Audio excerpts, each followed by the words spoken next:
Hello, viewers. How are you all? Hope you all are fine, doing well, preparing well for your exam.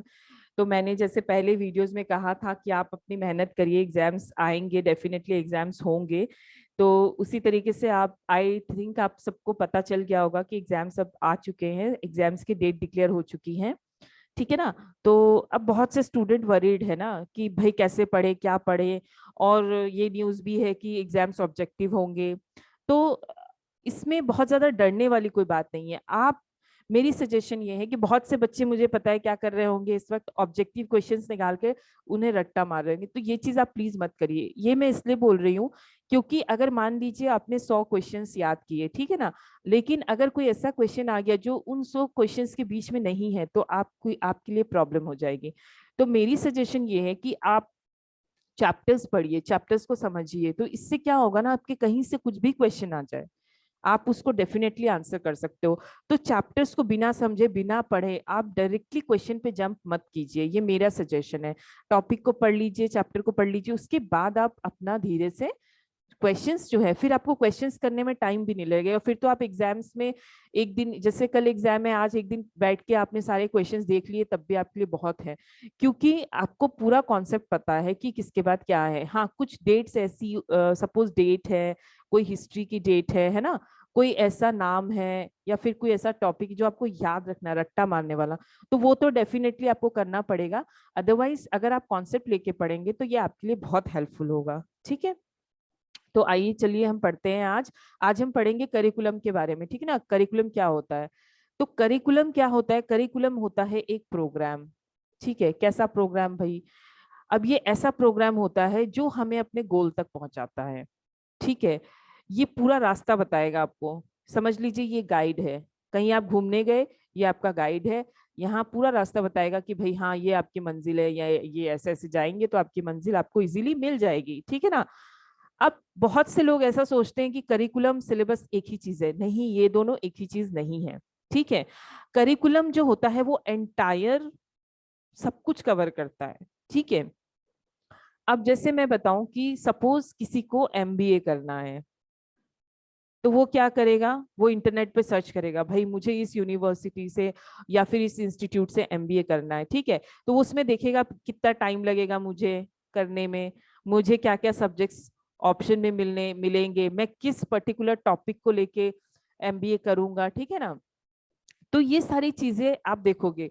जब ये पूरा MBA का सब कुछ आप पता लगा के निकालोगे, ये होता है करिकुलम।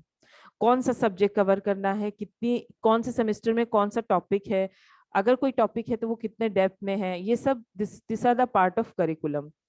लेकिन इफ आई टेल सिलेबस, अगर मैं बोलूँ सिलेबस, ठीक है, सिलेबस क्या होगा?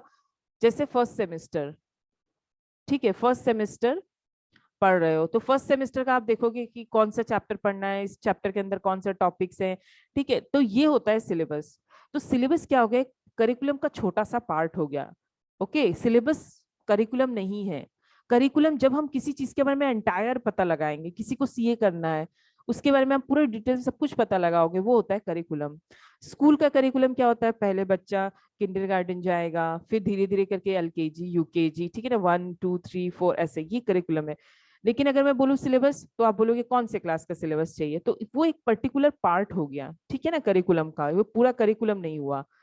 Okay, I hope it is clear now. अब डेफिनेशन भी एक बार पढ़ लेते हैं। Curriculum development describe all the way in which the teaching और training organization plan and guide. एक पढ़ाने वाला ऑर्गेनाइजेशन किस तरीके से चलेगा, वो पूरी गाइड को हम बोलते हैं क्या? करिकुलम। ओके। ये पूरा गाइड प्रोवाइड करेगा। अब करिकुलम का इंपॉर्टेंस क्या होगा? डेफिनेटली भी इतनी बड़ी चीज है तो इसकी इंपॉर्टेंस तो होगी डेफिनेटली। ठीक है। आप आए हो साइंस पढ़ने, मैं आपको मैनेजमेंट पढ़ाने लग जाऊं तो ऑब्वियसली बात है, नहीं, चीज गलत है। करिकुलम होना बहुत जरूरी है, तभी तो हमें पता चलेगा कौन से बच्चों को क्या पढ़ाना है। ठीक है। तो सबसे पहले करिकुलम होता है help in developing suitable learning method. जब एक बच्चा कोर्स करने आएगा या फिर स्कूल जाएगा तो क्या, किस मेथड से हमें उसे समझाना है, क्या पढ़ाना है। आजकल क्या होता है, प्रोजेक्ट फाइल बनवाते हैं, ठीक है ना। जब हम किसी, आजकल बच्चे विजुअल क्लासेस भी करते हैं, हम उन्हें कार्टून्स दिखाएंगे, कार्टून्स के थ्रू समझाएंगे। जैसे वन आ रहा है, वन के फेस पे कार्टून बना है तो बच्चे उसको देख के बस स्माइल करते हैं। ये सब क्या है? ये सब मेथड है, ये करिकुलम के अंदर आता है। आज ऑनलाइन टीचिंग आ गई, तो टीचर्स ऑनलाइन पढ़ा रहे हैं, लेकिन ऑनलाइन आने के पहले जो करिकुलम था वो बिल्कुल अलग था। आज क्या हो रहा है, आज ग्रेड 12 भी ऑब्जेक्टिव एग्जाम देने वाला है। Due to pandemic situation online classes आ गई, ठीक है ना। अब ये क्या हुआ, करिकुलम बदल गया, क्लास 12 का ऑब्जेक्टिव आ गया। तो ये सब क्या है, मेथड। ओके, ये मेथड बताता है हम लोग को कि कैसे हम लोग को चीजों को फुलफिल करना है, ताकि हमारा जो अचीवमेंट है, अगर चीजों को हम सब्जेक्टिव रखेंगे, एग्जाम को सब्जेक्टिव रखेंगे, और मान लीजिए पेंडेमिक सिचुएशन इतनी बुरी हो गई कि एग्जाम हम फिर कंडक्ट ही नहीं करवा पाते, ऐसा हो रहा है ना। तो क्या हुआ ना, चीजों को ऑब्जेक्टिव करने से क्या होगा, एटलीस्ट बच्चे घर में बैठ के ऑनलाइन टिक लगा के एग्जाम दे सकते हैं। ठीक है, तो ये है methods. Okay, clear understanding for teacher, एक टीचर को भी बहुत अच्छे से समझ में आता है कि मुझे क्या पढ़ाना है, क्योंकि वो पूरा डायरेक्शन बता देता है ना। पहले सेमेस्टर में आपको ये पढ़ाना है, सेकंड में आपको ये पढ़ाना है, थर्ड में आपको ये पढ़ाना है, ग्रेड 1 में आपको वो पढ़ाना है, 2 में आपको ये पढ़ाना है, जब बच्चा 5 में जाएगा तो फिर ये पढ़ेगा। तो टीचर को भी एक बहुत क्लियर अंडरस्टैंडिंग देता है करिकुलम, और एक प्रॉपर डायरेक्शन भी देता है कि टीचर्स को पता होगा कि मुझे कौन सी दिशा में जाना है। पहले मैं सिलेबस कंप्लीट करवाऊंगी, फिर मैं प्रैक्टिकल फाइल्स बनवाऊंगी, उसके बाद मुझे एक वाइवा कंडक्ट करना है। तो टीचर को भी अपना डायरेक्शन भी पता होता है किस रास्ते मुझे जाना है, ठीक है ना। को करिकुलर एक्टिविटी को गाइड करता है। जो स्कूल में बहुत सारे एक्स्ट्रा एक्टिविटीज होते हैं ना, जैसे प्रोजेक्ट बनाया, डिबेट हुआ, ग्रुप डिस्कशन हुआ, सिंगिंग हुआ, डांसिंग हुआ, ये को करिकुलर एक्टिविटीज को गाइड करता है, ठीक है ना। कभी कभी क्या होता है, हम अपने सब्जेक्ट से रिलेटेड, जैसे मान लीजिए कोई मैनेजमेंट से रिलेटेड, अगर कोई बच्चा एमबीए करने आया है, मैंने उसे मैनेजमेंट से रिलेटेड एक टॉपिक दे दिया और बोला कि आज ग्रुप डिस्कशन है, तो 5-6 बच्चे बैठे, तो वो डेफिनेटली उस टॉपिक के बारे में पढ़ के आएंगे, है ना। और फिर ग्रुप डिस्कशन में अपना नॉलेज डालेंगे। तो जो वो 4-5 बच्चे हैं, उनको को करिकुलर एक्टिविटी में पढ़ने से क्या, पार्टिसिपेट करने से क्या फायदा हुआ, यही फायदा हुआ कि वो बहुत अच्छे से चीजों को समझ गए और नॉलेज लेके आए, ठीक है ना। तो को करिकुलर एक्टिविटीज कैसी होनी चाहिए, कौन से ग्रेड में कैसी होगी, कौन से टाइप के कोर्सेज में किस तरह की को करिकुलर एक्टिविटीज होनी चाहिए, ये पूरी गाइडेंस देता है, ठीक है। Achievement of educational aim, obvious सी बात है, अगर किसी को मान लीजिए सीएस बनना है, तो ये सीएस कैसे बनेगा, इसका एम है सीएस बनना, तो ये सीएस बनाने का जो पूरा रास्ता है ये बताएगा। तो ये गाइड करेगा किस चीज के लिए, अपने एजुकेशन एम को अचीव करने के लिए, ठीक है ना। प्रॉपर यूटिलाइजेशन ऑफ टाइम, एक प्रॉपर टाइम यूटिलाइजेशन होगा। अगर हमें करिकुलम नहीं पता होगा तो हम उल्टी सीधी चीजें पढ़ाएंगे, उल्टे फुल्टे टॉपिक्स पढ़ाएंगे, जिनकी जरूरत नहीं है वो भी हम पढ़ा देंगे, है ना। तो इससे क्या होगा, टाइम की बर्बादी, टाइम वेस्ट, और जो पता चला मेन टॉपिक है उसी को हमने जरा सा पढ़ा के छोड़ दिया, ठीक है ना। तो ये बेटर यूटिलाइजेशन ऑफ टाइम के लिए भी ये चीज जरूरी है। कंटेंट्स ऑफ ईच स्टेज, अब मान लीजिए ग्रेड केजी का बच्चा है, मैं उससे सिखा रही हूँ डिवीजन, भाई डिवाइड कैसे करते हैं, वो कभी नहीं कर पाएगा। तभी करिकुलम्स होते हैं, क्योंकि करिकुलम ये बता देता है कि एक केजी के बच्चे को कितना पढ़ना है, एक बच्चा जब ग्रेड 1 में चला जाएगा तो उसे क्या पढ़ना है, ग्रेड 2 में चला जाएगा तो उसे क्या पढ़ना है, तो हर एक स्टेज में कितना पढ़ाई है, क्या है, ये सब गाइड करता है कौन, करिकुलम। तो करिकुलम एक बहुत ही इंपॉर्टेंट चीज है। विदाउट करिकुलम आप एजुकेशन सिस्टम को इमेजिन नहीं कर सकते, ओके। अब इसके और क्या फायदे हैं, सिलेक्शन, ट्रेनिंग एंड डेवलपमेंट, ठीक है। अगर हम मान लीजिए किसी टीचर को अपॉइंट करना चाह रहे हैं, तो कैसे सिलेक्ट होगा, करिकुलम पे डिपेंड होगा, उसे कितनी चीजें आती हैं। अगर मैं मान लीजिए साइंस पढ़ाने के लिए कॉमर्स टीचर अपॉइंट कर लूँ, तो वो पॉसिबल नहीं होगा, सिलेक्शन प्लस उससे कौन सी ट्रेनिंग चाहिए। आज जैसे जब पैंडेमिक सिचुएशन आया तो क्या हुआ, पैंडेमिक सिचुएशन में टीचर्स को ऑनलाइन आना पड़ा, लेकिन बहुत से टीचर्स ऐसे थे जिन्हें सिस्टम पे बैठना, सिस्टम को यूज करना नहीं आता था, है ना। तो उन्होंने क्या किया, फिर सीखा। तो ये क्या कैसे पॉसिबल हुआ, ट्रेनिंग से। और ये ट्रेनिंग कैसे पता चला हमें, जब करिकुलम ऐसा आ गया, क्योंकि करिकुलम ने बोला भाई अब ऑनलाइन क्लासेस होंगी, तो उसी हिसाब से फिर ट्रेनिंग भी होने लगी, ठीक है ना। तो करिकुलम हमें बताता है कहाँ पे सिलेक्शन की जरूरत है, कहाँ पे ट्रेनिंग की जरूरत है, कहाँ पे डेवलपमेंट की जरूरत है, कहाँ ऑब्वियस सी बात है डेवलपमेंट चाहिए, क्योंकि हम लोग ओल्ड पढ़ाई कंटिन्यू नहीं कर सकते उन चीजों में।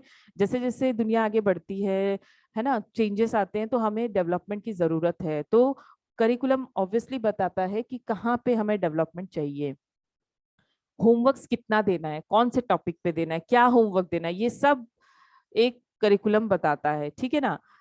टेस्ट और एग्जामिनेशन पेपर, ये तो मैंने बता ही दिया भाई, क्लास 12 का ऑब्जेक्टिव पेपर्स, ठीक है ना, क्लास 12 के ऑब्जेक्टिव पेपर्स हो रहे हैं, तो ये एग्जामिनेशन कौन से पैटर्न में होगा, टेस्ट कौन से पैटर्न में होगा, ये सब चीजें कौन बताता है, ये बताता है करिकुलम। ठीक है, help school management to build infrastructure. अब इंफ्रास्ट्रक्चर क्या होता है, एक एमबीए वाले की बिल्डिंग में घुस जाइए और एक इंजीनियर की बिल्डिंग में, इंजीनियरिंग पढ़ने वाली जो इंस्टीट्यूट है उसमें घुस जाइए, दोनों के बिल्डिंग के इंफ्रास्ट्रक्चर में चेंज होगा। क्यों? जहाँ पे इंजीनियरिंग हो रही है वहां पे कुछ प्रैक्टिकल, कुछ रूम्स ऐसे होंगे जो उनके प्रैक्टिकल चीजों में यूज होते होंगे, लेकिन एमबीए में ऐसा नहीं होता होगा। एमबीए में मान लीजिए ग्रुप डिस्कशन और ये सब चीजों के लिए रूम्स होते होंगे, है ना। तो ये कैसा इंफ्रास्ट्रक्चर बनेगा वो भी डिपेंड करता है करिकुलम पे। जैसा करिकुलम होगा बिल्डिंग का इंफ्रास्ट्रक्चर भी वैसा ही बनेगा। It ensure that you are on the right way. Curriculum को देख के फॉलो करके हम इतना समझ जाते हैं कि भाई हम सही पढ़ा रहे हैं, सही रास्ते पे जा रहे हैं, जितना पढ़ाना है उतना पढ़ा रहे हैं, कोई एक्स्ट्रा चीज नहीं हम पढ़ा रहे हैं। ठीक है, it provide base for preparation of text book. Curriculum होगा तभी तो सिलेबस होगा, और सिलेबस होगा तभी तो हमें पता चलेगा कि एक टेक्स्ट बुक में फर्स्ट ईयर के कितना डालना है, क्या डालना है, क्या क्या टॉपिक्स कवर होंगे। तो टेक्स्ट बुक बनाने से पहले करिकुलम के थ्रू जाना बहुत जरूरी है। To determine the content of a particular stage, ये भी मैं बता चुकी हूँ कि जैसे मान लीजिए ग्रेड 1 का बच्चा है, ठीक है ना, उस 1 के बच्चे को उस स्टेज में कितना पढ़ाना है, भाई उसके बुक में जो कंटेंट है वो क्या होना चाहिए। ठीक है, ये कौन डिटरमाइन करता है? एक करिकुलम। इस चीज को करिकुलम ऐसे ही नहीं बनता है, बहुत से लोग बैठते हैं डिस्कस करते हैं, उसके बाद करिकुलम बनता है। ठीक है ना, तो कौन से स्टेज में हमें कितना ज्ञान देना है, कितना पढ़ाना है, ये सब डिसाइड करता है करिकुलम। ठीक है, उसके बाद help in developing suitable learning method. हमें किस तरीके से लर्न करना है, कैसे पढ़ाना है, मेथड्स को, ठीक है ना, कैसे टीचर्स इंप्लीमेंट करेंगे। आजकल क्या होता है कि अब जब बहुत ही छोटा बच्चा होता है, प्ले स्कूल में जाता है, ठीक है ना, तो वहां पे क्या होता है, खेल खेल के एबीसीडी सिखा दिया जाता है। लेकिन अब यही चीज हम बड़े ग्रेड के साथ नहीं कर सकते, तो लर्निंग मेथड, टूल्स, ये सब चीजें नई नई कैसे आएंगी, बच्चा कैसे पढ़ेगा, ये सब चीजों में करिकुलम हेल्प करता है। To maintain proper sequence. Sequence का मतलब क्या होता है, जैसे ग्रेड 1, 2, 3, ये सीक्वेंस ही तो है ना, तो सीक्वेंस के थ्रू करिकुलम चलता है। करिकुलम बताता है कि भाई कौन से स्टेज में क्या है, कितनी सीक्वेंस में चीजें चलती हैं हर जगह पे आपको। ऑलमोस्ट जैसे एमबीए आप चाहे एक यूनिवर्सिटी से करिए या दूसरे यूनिवर्सिटी से करिए, आपको बहुत सी चीजें सिमिलर मिलेंगी। वो क्यों है? क्योंकि एक सीक्वेंस है जो हर जगह मेंटेन होता है। ठीक है ना, तो ये था आपका करिकुलम के बारे में। अब इसके थ्रू ऑब्जेक्टिव क्वेश्चंस, अगर आप इस कॉन्सेप्ट को समझ गए हैं तो इसके थ्रू कोई भी ऑब्जेक्टिव क्वेश्चन आएगा तो आई थिंक आप उस चीज को आंसर कर लेंगे। तो इसी तरीके से मुझे सपोर्ट कीजिए, मेरी वीडियो को लाइक करिए, subscribe my channel, and do take good care of yourself. Thank you and have a great day.